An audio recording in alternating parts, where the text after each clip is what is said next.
There is a reason the eagle soars alone, not because it is afraid, not because it is arrogant, but because altitude demands isolation. Some of you watching this feel like you're too different to belong, too deep to be understood, too awake to fit in. You're not antisocial, you're spiritually assigned. And that ache inside you, that's not loneliness. It's legacy forming in silence. You don't walk with the crowd because you were never built for average. You're not overlooked. You're hidden. You're not rejected. You're protected. If you've ever asked yourself why you feel like the outsider in every room, why your spirit feels heavier in a room full of chatter, or why silence feels more holy than applause, this message is for you. By the end of this speech, you'll know why you walk alone, why certain people couldn't stay, and why you must not shrink to be seen. Because being chosen means being set apart, not cast aside. Stay with me. There is something unmistakably different about those who carry the mark of the anointing. You can't always put it into words, but when they walk into a room, the atmosphere shifts. It's not charisma, it's not confidence, it's not charm, it's a weight, a quiet gravity that comes from being chosen, called, and consecrated for something greater than applause, greater than attention, greater than being liked. And because of that, they cannot be everywhere. They cannot be around everyone. They are not designed for mass consumption. They are not built to blend. Their soul was never wired to walk shoulder to shoulder with the average. There is a holiness about their path, a sacredness about their silence, a divine rhythm about their journey that does not fit inside crowded rooms or noisy circles. Anointed ones are never overcrowded, not because they are better, but because their blueprint is different. Some people don't understand this and take it personally. They mistake your distance for arrogance, your solitude for judgment, your silence for rejection. But what they don't realize is that there is a cost to carrying an anointing. You do not get to have what everyone else has and still hear God with clarity. You do not get to be everywhere with everyone and still guard your oil. You do not get to mingle aimlessly and still protect the sacred fire within you. Because your spirit is tuned to a frequency others don't hear. And the more voices you allow in your atmosphere, the harder it is to hear the whisper of destiny. Crowds bring confusion, chaos, compromise, and for someone with oil on their name, compromise is too expensive. There is no anointing without separation. Every chosen vessel in the sacred texts, every prophet, every healer, every builder of kingdoms, they were all pulled aside before they were pushed forward.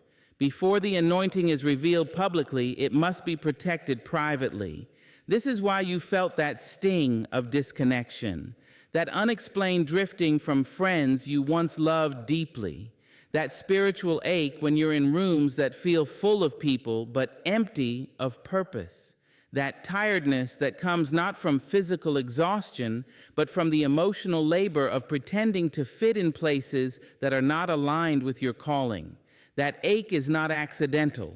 It is divine separation. You were pulled back because something holy was being stirred inside you, something set apart. And not everyone can handle the ingredients of your becoming. Not everyone can be trusted around your oil. You see, the anointing on your life makes people uncomfortable, especially those who benefit from your silence, your shrinking, your playing small.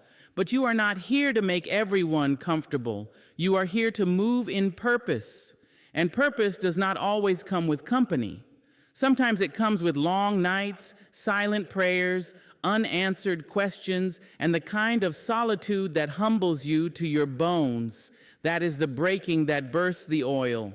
And here's the truth. When you are truly anointed, you will be lonely before you are legendary. You will be misunderstood before you are honored. You will be overlooked before you are embraced. That is the pattern. That is the preparation. Because if your spirit is not fortified in private, the weight of public assignment will crush you. So God keeps you hidden, not because you are not ready to be seen, But because he is not ready to see you wounded, he loves you too much to let your name rise before your character is rooted. He protects your oil before he allows others to partake in your overflow. That is not punishment, that is preparation. The cocoon may feel like a prison, but it is actually protection. You are being formed. And let's be honest, most people want your presence, but not your process. They want the glow without understanding the grind.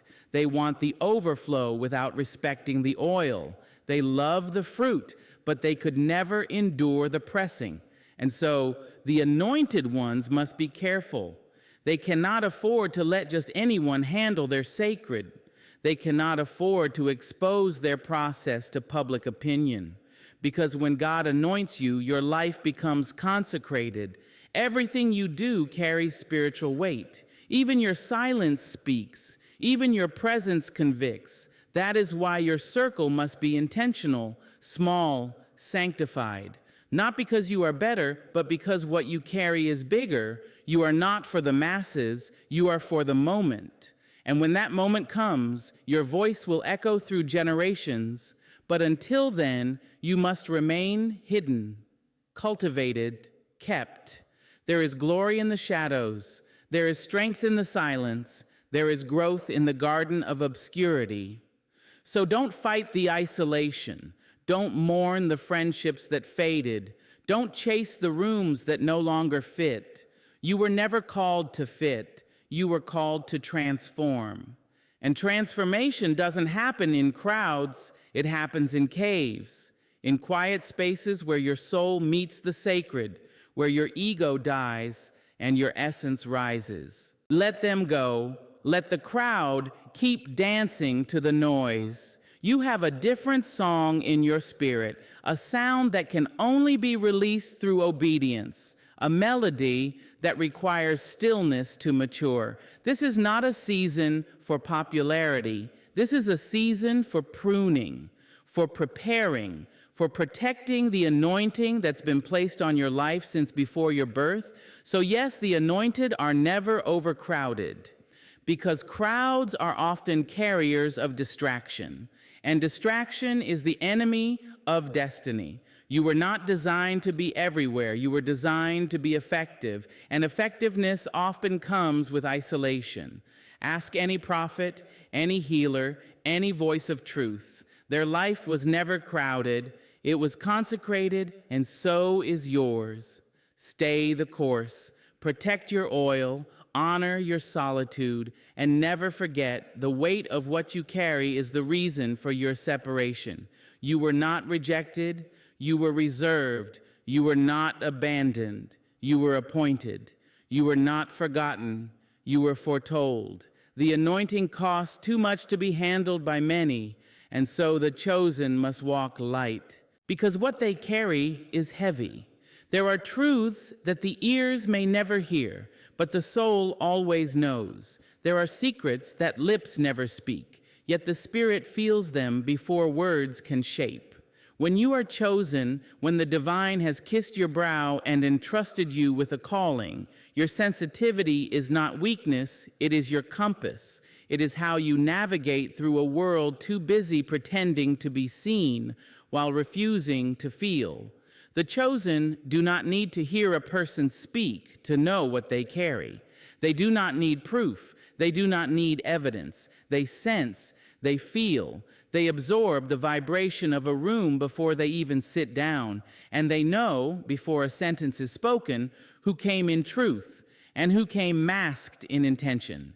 This isn't paranoia. This isn't overthinking. This is discernment, refined in silence, sharpened in solitude, activated through pain, betrayal, loss, and awakening. Vibrations don't lie. Smiles can lie. Words can deceive. Accolades can cover. Intentions can hide. But energy? Energy tells on everything. The soul has no filter. And when you are chosen, your body becomes an antenna. You walk into a space and suddenly you feel heavy. You don't know why, but your chest tightens. Your spirit leans back. You smile, but inside something tightens and says, Don't stay long. That is not fear. That is wisdom. That is the internal alarm of a soul that refuses to be polluted. That is God whispering, "This room is too loud for your peace." And sometimes the ones you feel it from most are the ones closest to you, because the most dangerous vibrations are not from enemies. They are from those who pretend to love you but secretly compete, from those who smile in your face but choke on your growth, from those who say all the right things, but their spirit flinches every time you rise. The chosen don't just hear what is said, they feel what is unsaid. This is the burden of carrying sacred energy in a world addicted to pretending. You walk in love, but you see the envy. You lead with peace, but you feel the resentment. You give grace, but you sense the malice riding behind the compliments, and no one else may see it, but you do. Because vibrations don't lie. There is a loneliness that comes with being sensitive to energy. You don't wish to be this way, it just is. You don't want to read the room like an open book, but you do. You don't want to feel every shift in energy, every flicker of attitude, every hidden jab behind the smile, but your spirit won't let you ignore it, so you grow quiet. You grow selective, not out of pride, but preservation. You stop explaining your silence to people who don't respect your spirit. You stop second-guessing the signals your soul picks up. You stop shrinking just to keep the atmosphere light, because when you carry light, it disrupts anything built on shadows. And it is not your job to dim that light so others can stay comfortable in their disguise. You were not chosen to be tolerated. You were chosen to be felt. That's why people can't forget you, even if they try. That's why your presence stays with them long after you leave. It's not what you said, it's what you carried. You carried truth, you carried clarity, you carried alignment, you carried a mirror, and some people hate mirrors because it shows them their masks. So don't be surprised when people distance themselves without warning. Don't be shocked when someone turns cold and you can't find the reason. Don't internalize the switch in energy. Just accept what your spirit already told you long ago. Everyone cannot withstand the vibration of the chosen, not because the chosen are superior, but because their spirit is honest. And honest energy confronts whatever is fake. The chosen cannot fake laugh, cannot fake a line, cannot fake loyalty. Their spirit rejects all things counterfeit. It's not personal, it's spiritual. That's why the chosen grow tired in shallow spaces. That's why gossip exhausts them. That's why small talk drains them. That's why fake concern makes their skin crawl. It's not snobbery. It's because their soul has matured beyond surface level interaction. They crave depth, truth, realness, stillness. They find more peace in solitude than in noisy company. They find more joy in a quiet walk than a crowded room. They would rather sit in silence with someone who is real than be surrounded by 100 people who are wearing spiritual disguises. Because their joy is not fed by attention, it is fed by alignment. This gift, this sensitivity, was not something they asked for. It was something they survived in. They move with reverence for themselves and for what they carry when they feel that shift in tone, that hesitance, that subtle dismissal, that lack of joy when they enter, that hidden contempt. They don't confront, they detach. And in that detachment, they preserve the sacred. Because what they carry is not for everyone. Their vibration is not universal. Some people are not offended by what you said. They're offended by how your spirit feels. And that is not your fault. That is the price of alignment. That is the cost of authenticity. You will not be for everyone, but you will be exactly what the right ones have prayed for. So trust the vibration. Trust the shift. Trust what you feel even when it doesn't make sense, even when the words don't match the energy, even when the smile feels hollow, even when the room claps but your spirit cringes. Trust that. That is not fear. That is not judgment. That is your gift. And your gift will always lead you to truth. Because no matter what masks are worn, no matter how dressed up the performance, vibrations don't lie. There are roads carved into the landscape of destiny that were never meant for a crowd. Paths so narrow, so sacred, so tailor-made that even a whisper from the wrong voice can throw the traveler off course. When you are chosen, your path will not look like the others. It cannot. Because what you carry is too weighty, too holy, too precise to share with just anybody. From the moment you were marked before your first breath, the journey ahead of you was designed with solitude in its foundation. Not loneliness, not abandonment, but divine separation. The world may tell you that success is measured by how many walk with you, how many cheer for you, how many clap when your name is called. But the soul knows different. The soul knows there are some mountains you must climb barefoot and alone, and no one teaches you that. No one prepares you for the quiet nights when no one checks on you. No one tells you that being called means being cut off, cut away, cut out of the comfort you once knew. Because when you are chosen, you cannot move like the rest. You cannot lean on others the way you used to. You cannot wait for someone to validate a vision only you were given. There is no map when you are called, only the voice within. You will watch others walk together, hands held, laughter loud, plans aligned. And you'll wonder why your feet feel like they are moving in a different direction. You'll try to merge, try to blend, try to walk their road. But your spirit will grow restless. Your peace will shatter. And deep down, you will know this isn't your way.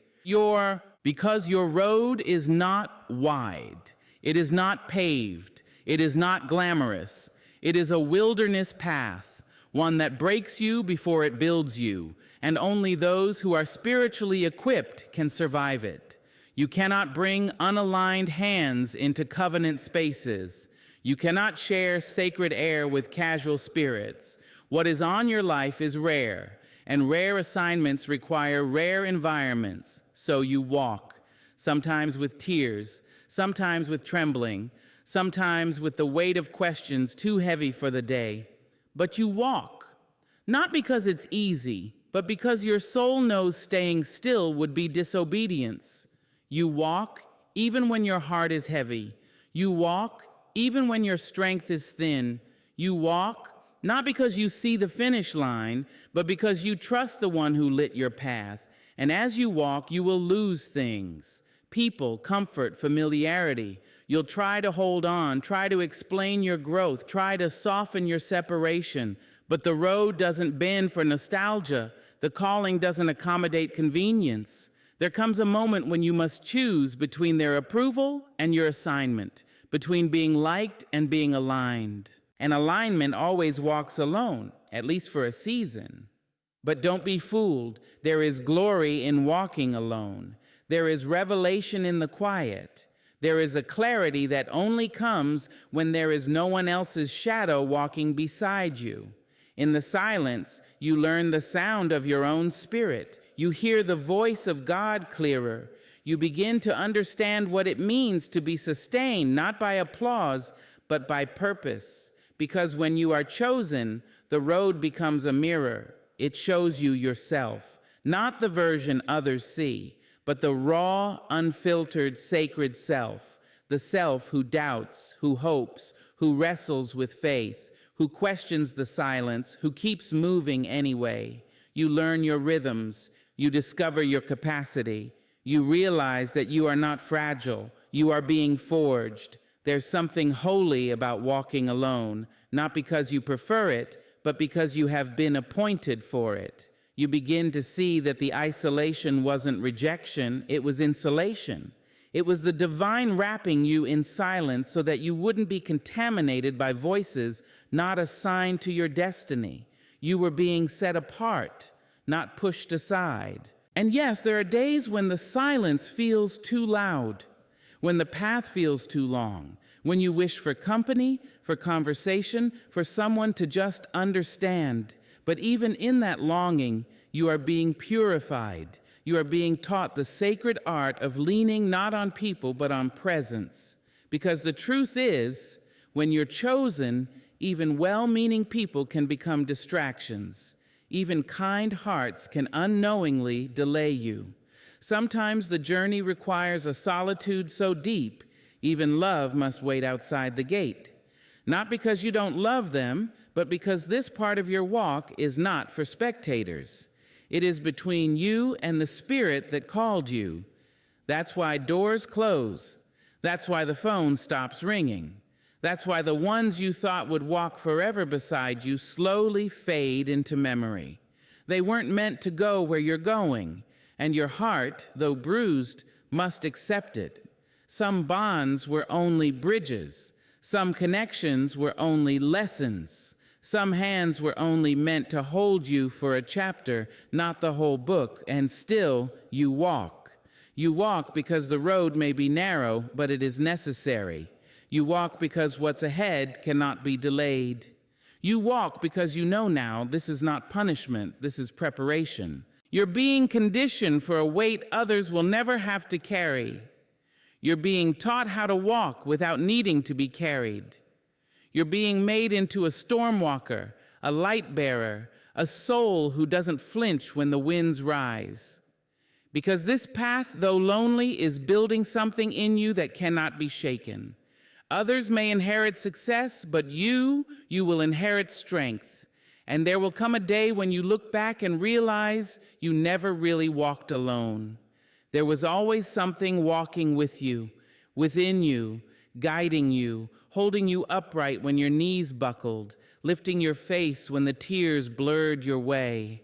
That unseen hand, that eternal comfort, that divine presence that required your full attention. That's why others couldn't come. They would have distracted you from the one who was training you for destiny.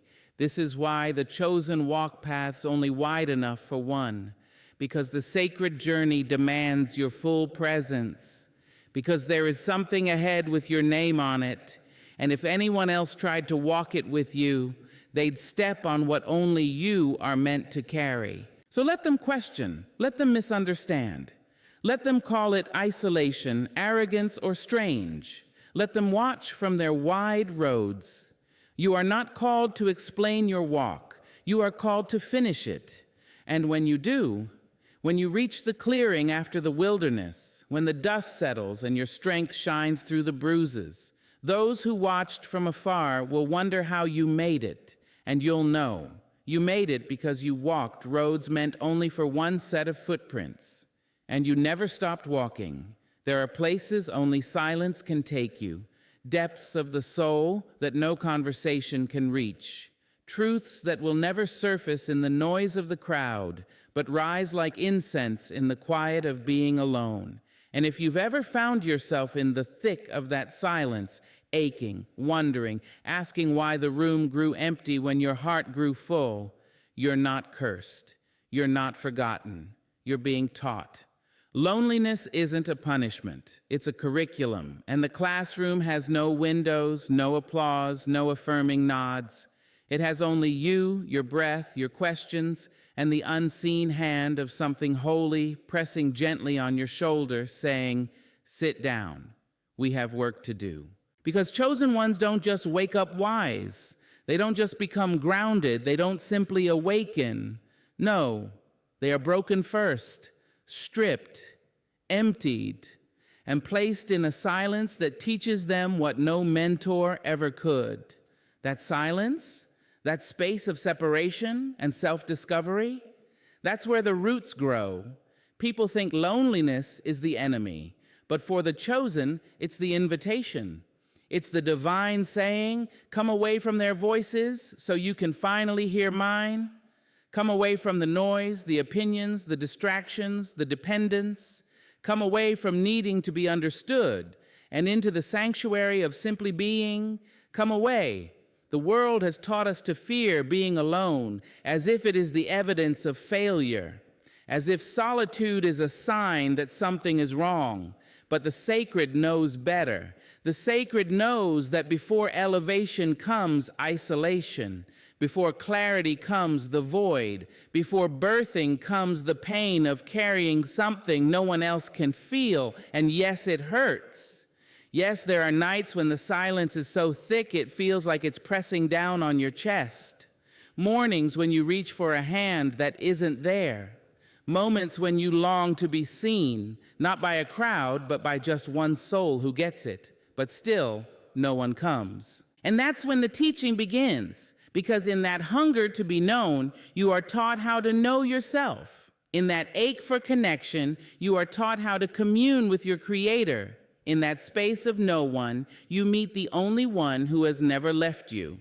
This is the mystery of the classroom of loneliness. What feels like emptiness is actually the presence of the sacred, undistracted, unfiltered, unshared. You finally become quiet enough to hear what's been whispered to your spirit for years, but the noise kept drowning it out. There are things about yourself you will never learn in the presence of others. You won't find your voice while constantly listening to theirs. You won't discover your power while leaning on their strength. You won't develop vision while watching through their eyes. You have to sit in the silence and confront the parts of yourself you've been avoiding, the old wounds, the buried questions, the insecurities that you masked with smiles, the gifts you've been too afraid to claim, the truth of who you are beneath all the layers of who you've had to be. That truth waits for you in the quiet, and loneliness brings you to its door. But we resist it. We run, we scroll, we text, we call, we fill every moment so we don't have to feel the empty space. We fear the quiet because we fear what it might show us. But here's the truth. The silence will not break you. It will rebuild you. It will teach you how to breathe without permission. It will show you how to walk without applause. It will lead you into a strength that does not beg to be seen. And when you rise from that place, when the season of aloneness shifts, you won't come out the same. You'll speak with authority, not borrowed from books or borrowed from others, but grown in the garden of your own pain. You'll walk with grace that no one taught you because it was forged in the fire of your solitude. You'll stop chasing connection and start cultivating alignment. You'll no longer accept company that costs your peace or conversations that dilute your spirit, because you'll have learned loneliness doesn't mean you are unworthy of love. It means you are being prepared to recognize it when it's real. Loneliness doesn't mean you are unloved. It means you are being emptied of counterfeit affections so you can receive something true. Loneliness doesn't mean you are being punished. It means you are being positioned, corrected, refined, re-centered. Because your next season requires a version of you that can stand without needing to be held. And that version of you is only born in the classroom of being alone. You don't need to fear it. You don't need to fight it. You don't need to explain it to those who don't understand. Some won't get it. They'll think you're pulling away, becoming distant, cold. Let them wonder. You're not retreating, you're returning. Returning to your soul, returning to your knowing, returning to the still sacred truth at the center of your being. There's a kind of wisdom that doesn't come from conversation. There is a kind of healing that doesn't happen in public. There is a kind of alignment that requires you to walk through the valley of your own becoming with no one clapping, no one calling, no one cheering, just you and the voice that says, keep going. The chosen are not made on platforms, they are made in silence. And the loneliness you feel is not your end, it's your initiation. You are not empty, you are being cleared. You are not forgotten, you are being formed. You are not invisible, you are being instructed. And when the lesson is complete, you'll know. You'll walk into a room and no longer shrink. You'll hear the noise and no longer crave it. You'll see the crowd and no longer envy it.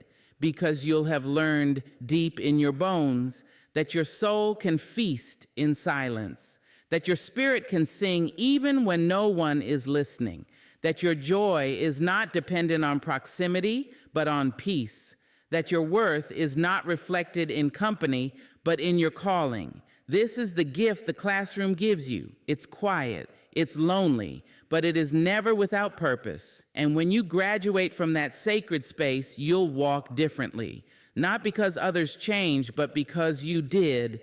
There are people in this world whose presence feels like a sanctuary. You don't meet them, you encounter them. When they enter a space, it's not with noise, but with knowing. Not with flash, but with force. You don't always notice them at first, not because they are invisible, but because they don't need to be seen. Their energy speaks before their name is even mentioned. These are not ordinary souls. These are the chosen, the aware, the deeply awakened. They do not move fast. They do not speak just to fill silence. They do not scatter themselves like loose change, hoping to be picked up by whoever passes. Because their spirit is too expensive for casual company, you can feel the cost of who they are the moment they sit across from you, not in arrogance, not in superiority, but in presence, in depth, in discernment, in the way they look at you, not just at your face, but through your mask, in the way their silence challenges your noise, in the way their stillness reveals your need to impress. You see, a deeply spiritual person cannot be kept in shallow relationships. They can't breathe in small talk. They can't stretch in rooms where everything is performance and nothing is real. They weren't created to entertain. They were created to elevate. But that elevation comes with a price, and not everyone is willing to pay it. Because to walk beside someone like this, to truly hold space with them, requires more than charm. It requires capacity. It requires a level of self-awareness most people haven't built. It requires presence, honesty, reverence. It demands that you come clean or not come at all. Because anything false cannot survive in their energy. Their spirit will not allow it. This is why the chosen are often alone, not because they don't love people, but because they cannot be casual with what is sacred. Their time is sacred, their peace is sacred, their calling is sacred, and sacred things must be guarded, not given freely. They learned this the hard way. They've handed their heart to those who mishandled it. They've poured into others who only came to consume. They've shared deep truths with shallow spirits, only to be met with confusion or betrayal. And so now they protect their energy like a priest guards the altar. Not because they are closed, but because they've been cut. Not because they are bitter, but because they've finally become wise. There's a moment that every chosen one remembers, the moment they realized their light was being dimmed, not by enemies, but by people too casual with their presence. People who clapped when it was convenient, but disappeared when the soul work began. People who loved the gifts, but had no reverence for the giver, and when that moment came, they didn't explode. They exited, quietly, with grace, with tears maybe, but with a deep knowing that their spirit was never meant to be handled without care, because casual energy contaminates sacred space. And when you are walking in purpose, when your every breath is connected to something divine, when your soul is sensitive to the shift of seasons, you cannot afford to keep company with those who only come to be entertained. Your spirit requires resonance, reciprocity, rootedness, not flattery, not surface attention. You've outgrown relationships that feed your ego, but starve your essence. You've learned that being alone with your spirit intact is better than being surrounded while your light is slowly dying. You've seen what happens when you keep the wrong people too close for too long. You begin to question your own depth. You start silencing your intuition to keep the peace. You shrink, not because you want to, but because their energy cannot hold the full expression of who you are becoming. And that's when you finally realize your spirit is not for rent. It is not to be loaned out to anyone who cannot carry it with honor. It is not a currency to be traded for likes, for claps, for companionship, Your spirit is home, and not everyone deserves a key. There is a strength in knowing your worth without needing to announce it. There is a power in walking away, not with anger, but with understanding. Understanding that some people were not rejecting you. They were revealing their capacity, and your calling was simply too heavy for them to lift. Let them go. You are not cold. You are clear. You are not distant. You are discerning. You are not guarded. You are graced. And the grace that covers your life cannot be explained to those who've never carried something sacred. They won't understand why you need silence, why you pull back, why you no longer force conversations that feel hollow, why you don't attend every gathering, why your smile is softer, but your boundaries are stronger. But you know that peace is expensive, and you paid too much to lose it now. You know that your gifts are not for display, but for destiny. You know that your presence is a privilege, not a favor. You know that your time is a seed, and only fertile ground deserves your planting. So you move differently, not with pride, but with purpose. You don't chase, you don't beg, you don't perform, you don't entertain people who only show up when you're shining, but disappear when your soul needs shelter. You don't explain your value to those who treat you like an option. You don't waste your depth on conversations that never touch the truth. Because you've learned what's sacred must be stewarded, and you, beloved, are sacred. Your laugh, your tears, your truth, your silence, your insight, your energy, it all holds divine weight. And the people who are meant for you will feel that weight. They will not fear it. They will not exploit it. They will honor it.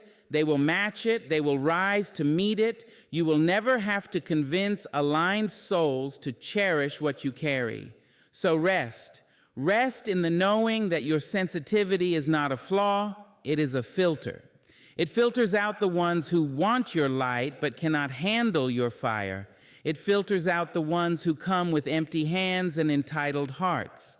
It filters out the ones who speak of loyalty but vanish when integrity is required. And it leaves you with the truth that fewer people doesn't mean less love, that solitude doesn't mean scarcity, that being selective is not selfish, it's spiritual stewardship. So let your spirit remain rare. Let your soul stay sacred. Let your presence be precious, because the right people will not treat you like a convenience. They will know the cost of your spirit, and they will pay it gladly.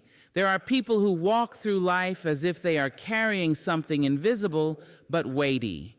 You can sense it in how they move, how they pause before speaking, how they say no with such quiet authority. They are not loud, but their presence is commanding. They are not flashy, but their presence lingers. They are not trying to be seen because they know they are being used, not by the world, but by something higher. They are protectors of sacred assignments. They carry something holy inside them, a vision, a calling, a purpose not printed on business cards or shouted from rooftops, but written in their bones. You won't always see it at first glance. You might mistake them for quiet, withdrawn, too selective, or even standoffish. But what you are really witnessing is a soul under instruction. They are listening to directions the world cannot hear. They are aligned with orders that don't always make sense to the masses. Because when you're carrying something sacred, you don't move like everyone else. You don't share every thought. You don't chase every opportunity. You don't allow every hand to touch what is being formed within you. The assignment requires discretion. The instruction demands discipline. The purpose is too pure to be placed in careless hands. People may call it overprotective, but when you've been entrusted with divine work, you have to protect it. The enemy of sacred things is not always destruction. Sometimes it's exposure. Sometimes it's applause too early. Sometimes it's advice from unassigned mouths. Sometimes it's good people giving wrong counsel because they don't know what you're carrying. So you guard it. You guard the idea before it becomes visible. You guard the calling before it's celebrated. You guard the direction before the road is even clear. Not because you're afraid, but because you understand. Greatness grows in secret before it is ever seen in public. The womb is quiet before birth. The seed breaks underground before it blooms. The oil is pressed in silence before it heals nations. And so you protect it. You don't announce everything. You don't seek confirmation from the crowd. You don't need 10 opinions before you obey the whisper. You've learned that what is sacred cannot be shared carelessly. Some dreams die not because they weren't divine, but because they were spoken too soon, shared too wide, or handled by someone who didn't recognize their weight. You've seen it. You've seen how jealousy can hide behind smiles. You've seen how manipulation can cloak itself in concern. You've seen how proximity doesn't always equal safety. So now you carry your assignment like a sacred scroll, folded, sealed, and hidden close to your heart, not out of fear, but out of reverence. Reverence for the timing, reverence for the giver, reverence for the people who will one day benefit from what you're birthing, because it's not just about you. That's what makes it sacred. Sacred assignments always reach beyond the self. They're bigger than one name, one moment, one stage. They are the kind of callings that echo into generations, the kind that heal bloodlines, awaken sleeping souls, and alter the atmosphere of every room they touch. And to carry that kind of power, you must walk with integrity. You must speak with caution. You must live with intention. You must move differently, because sacred doesn't mix with sloppy. Sacred doesn't move with desperation. Sacred doesn't settle for just being liked. Sacred requires maturity, patience, wisdom, and sometimes heartbreak, because the path of the protector is not easy. There will be moments when the loneliness feels unbearable, moments when you wonder if you heard wrong, moments when the waiting stretches so long you start to doubt if the assignment still exists. You'll watch others run ahead, broadcast their every move, gather applause, win fast, and you'll feel the tension of stillness, the ache of restraint.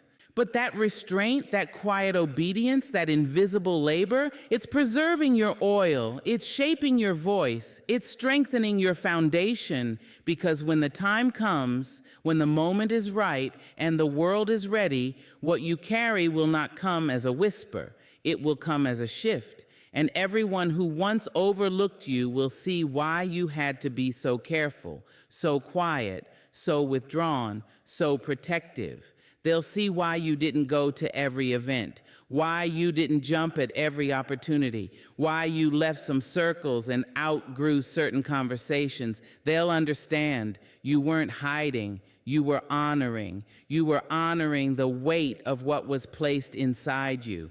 You were honoring the silence that allowed your gift to mature. You were honoring the instructions that made no sense to anyone else. And when it's finally released, when the vision becomes visible, people will call it power. They'll call it wisdom. They'll call it grace. But you'll know the truth. You'll know it was born of discipline, born of consecration, born of pain, born of late nights wrestling with doubt, early mornings filled with prayer, and ordinary days saturated in obedience. You'll know the price, and that's why you'll never handle anyone else's sacred work with casual hands. You'll recognize the weight in others. You'll protect them the way you had to protect yourself. You'll become a safe space for visionaries, prophets, dreamers, healers, because once you've protected your own assignment, you instinctively guard what is divine in others. You'll speak less, but your presence will say more. You'll advise carefully because you know how fragile sacred things are in early stages. You'll listen deeply because you understand how few places truly hear the soul. You'll lead gently because you've lived the ache of carrying something heavy with no one to help. And this is the hidden blessing of the protector's path. You are not just birthing purpose. You are becoming a midwife to purpose in others because you didn't just survive the wait, you honored it. You didn't just keep the assignment, you kept it sacred. And now the world will taste the fruit of what you protected in private. Not everyone will understand your journey, but those who carry sacred work will recognize you. They will feel safe with you. They will find rest in your presence, and they will know this one is different. This one doesn't just shine, they steward. This one doesn't just speak, they listen. This one doesn't just dream, they protect. Because some are called to carry, and others are called to guard what carries us all. You are the latter. You are a protector of sacred assignments. There are seasons in life that do not make sense while you're in them. Seasons when the phone barely rings, when the doors remain closed, when the spotlight drifts elsewhere. You sit in silence, surrounded by your own thoughts, wondering if life has forgotten you, if heaven misplaced your name on the list. You wonder why the opportunities dry up, why people drift away, why even your energy feels buried beneath the weight of delay. And yet, beneath it all, something within whispers. You are not being punished. You are being prepared, because what is coming requires the strongest version of you. You are being fortified, stretched, chiseled, refined. Not because you failed, but because the next chapter demands more of you than you've ever had to give. Not more performance, but more presence. Not more hustle, but more healing. Not more grind, but more groundedness. You are being built into someone who won't collapse under the weight of what's coming, because the future you're headed toward doesn't need your potential. It needs your capacity. Potential is a spark, but capacity is a container. Potential is promise, but capacity is readiness. And right now, your life is being carved into a deeper vessel, so it can hold the magnitude of what's next. Every delay, every detour, every lonely night, it's chiseling you. Not breaking you, but shaping you. You've been praying for the promise, but God's been building your spine. You've been asking for expansion, but heaven's been preparing your endurance. You've been begging for the next level, but the next level requires a different version of you. The one that isn't swayed by noise, that doesn't leak energy through people-pleasing, that no longer trades discernment for approval. You're becoming unshakable, the kind of person who can walk through fire and come out carrying wisdom instead of smoke. The kind of person who doesn't just survive storms, but understands them, who learns to dance in the rain, not because it's poetic, but because it's preparation. You're being seasoned in solitude so that when the platform comes, you don't crumble under its pressure. You're being strengthened in silence so that when the world listens, you speak from wholeness. This process isn't punishment, it's preservation. You are being pulled away from certain people, not because they're bad, but because they can't come where you're going. They fed your comfort, not your calling. They catered to your past, not your potential. And so they had to be released, not with resentment, but with reverence. Because when destiny calls, distractions must fall. This is the sacred severing, the holy shedding. And yes, it's painful. Yes, it's confusing. Yes, it feels personal, but it's purposeful. Some connections are meant to be temporary so your roots can go deeper without being disturbed. You don't grow tall by stretching upward alone. You grow by sinking deeper first. And right now, that's what you're doing, going deep. Into discipline, into healing, into clarity, because superficial strength won't sustain sacred assignments. Half-hearted commitment won't uphold the magnitude of your mission. You've got to be full of vision, full of discernment.